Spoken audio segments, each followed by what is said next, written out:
রাজনৈতিক অধিকার প্রতিষ্ঠার সমাবেশের সম্মানিত প্রধান অতিথি, বিএনপির স্থায়ী কমিটির অন্যতম সদস্য, বাংলাদেশের রাজনীতির উত্তর নক্ষত্র, বীর মুক্তিযোদ্ধা, সবাইকে করতালির মাধ্যমে আজকে আমাদের এই প্রধান অতিথিকে স্মরণ করে নিচ্ছি।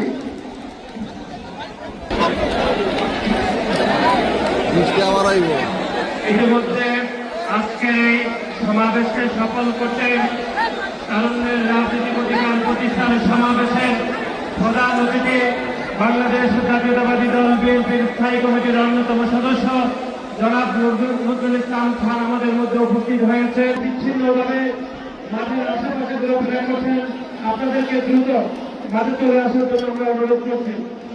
আমাদের মধ্যে ইতিমধ্যে উপস্থিত হয়েছেন তারুণ্যের রাজনৈতিক অধিকার প্রতিষ্ঠান সমাবেশের আজকের প্রধান অতিথি, বাংলাদেশ জাতীয়তাবাদী দল বিএনপির স্থায়ী কমিটির অন্যতম সদস্য জনাব নজরুল ইসলাম খান আমাদের মধ্যে উপস্থিত হয়েছেন। জনাব নজরুল ইসলাম খান আমাদের মধ্যে উপস্থিত হয়েছেন।